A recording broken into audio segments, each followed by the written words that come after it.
So let's get started. Release 3, the router class. This release will introduce you to decorators in Python. There are 2 articles for great reference. If you have time, go ahead and read them. Don't worry about it if they don't make sense right now.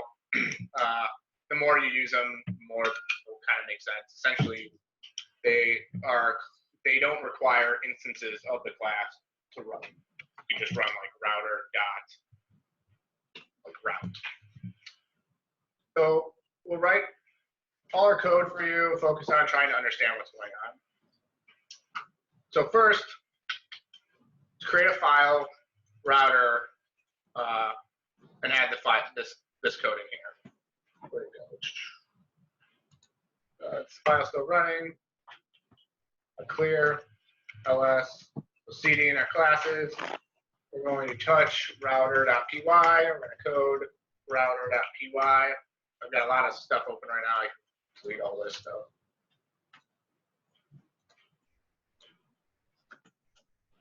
Okay. So let's copy and paste this code in here. So we have a router class. We have our class variable called routes. Django has this too. Class variable that will hold all of our routes on our application. So this will hold every kind of possible valid route that a user can go to, \time, / user profile, / whatever. Note these class methods are both class methods, meaning that we don't have to have instances of the router class. So we can literally just call it like router.route and router.process.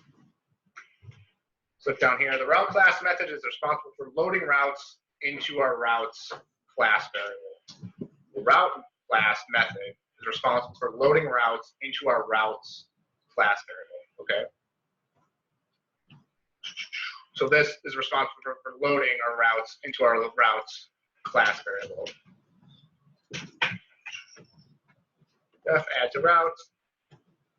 We'll call this function every time we want to create a new route. Inside of route is another function, add to routes, which adds all necessary route information as a dictionary to the routes class variable. So this is another built-in, another method that adds routes to our route class variable. Let's implement this. The process class method is in charge of figuring out what to do with a request. So all of router is like, I don't know if it's a hotel, like a switchboard, or when you call customer service, this is what this is, like a router. It's like you call customer service and they tell you where to go. It's like, okay, you need to go talk to implementation, you need to talk to returns. That's what the router is. It's like you come in here and this process method processes your request. Walk up, call, and it directs you to where to go. That's just kind of all that's all you really need to know. The loops, essentially, it loops through all the routes, and if the request URI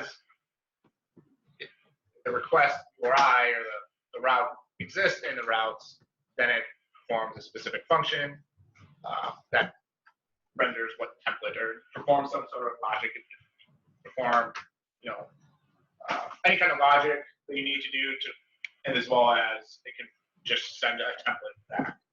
Perform like actual logic or just sends back a template you want. So the process method figures out what to do with requests when process receives request, loops through all the routes. So it loops through all these routes. Nothing exists now.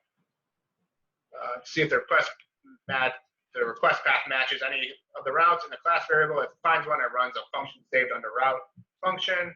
If it doesn't find a match, it returns a forward. You don't need to know what this means. Yeah.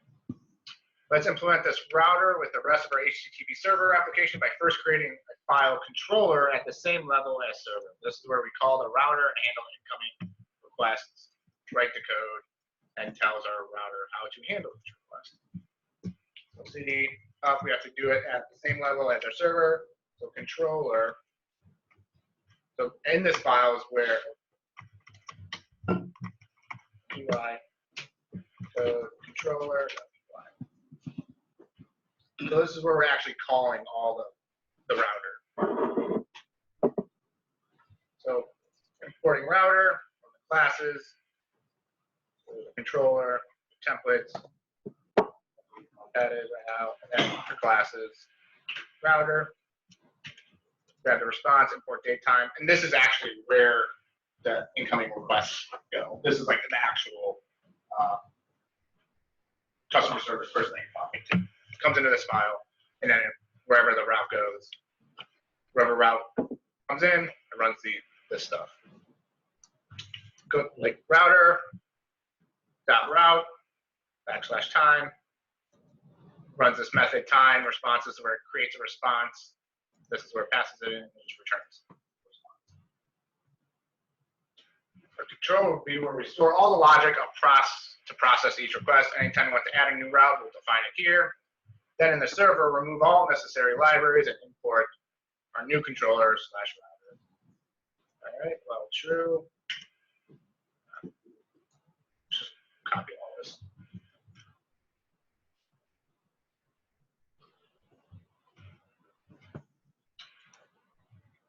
All right, well, it seems like a lot of work. Let's actually see if it runs.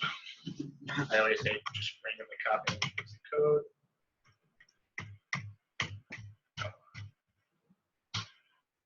Okay, so server HTTP.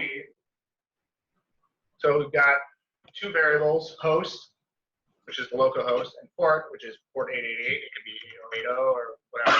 Right now it's port 8888. Socket lot. We're listening to a socket, which we're creating. We've done this. We bind the host, the local host, right here, and the port. And we're listening. I don't know what this one is. Just don't worry about it. Something we pass in. Print, that's where we're printing. Server, HTTP. And while client connection, socket, that's where we're accepting requests. And receive a request, go through our router, go through a request class, parse the URI and any relevant data from the request, store it in a request, and this is where we do the router that process that request. So router that process, this is where it loops through the routes variable, and if it finds a valid route, it performs a function, turns that as a response, and a client connection. We send a string, the understring response, that in code. Let's see if this works. Is it 888? All right. Good. Time. Oh no. So yeah. Because I'm not actually passing anything in that specific request. Okay. So I wanted name.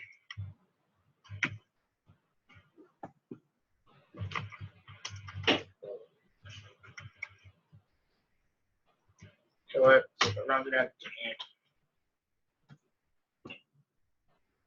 it forward. There we go.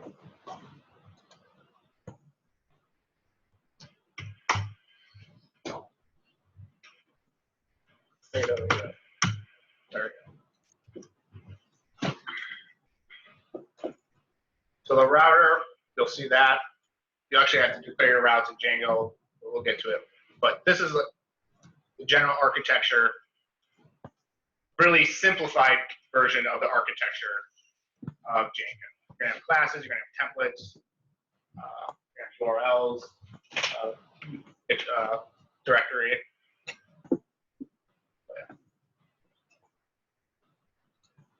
Does anybody have any questions?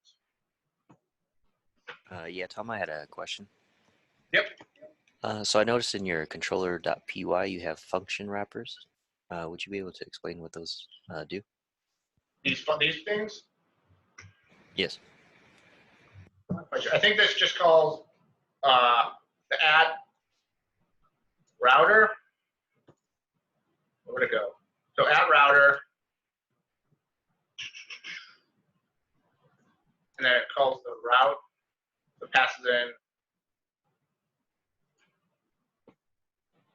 What am I looking at? Router, and the controller. It just passes in time. I'm actually not quite sure. I'll get back to you on that. It's been a while since I've ever dealt with that. Okay, thank you. Appreciate it. Any more questions?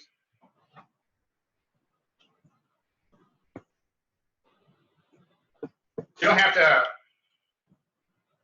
Don't be like get too in the weeds with regards to like the routes, and everything. All that stuff's gonna be built for you, and it's not gonna look exactly like this in Django. It's gonna be a lot easier working in Django.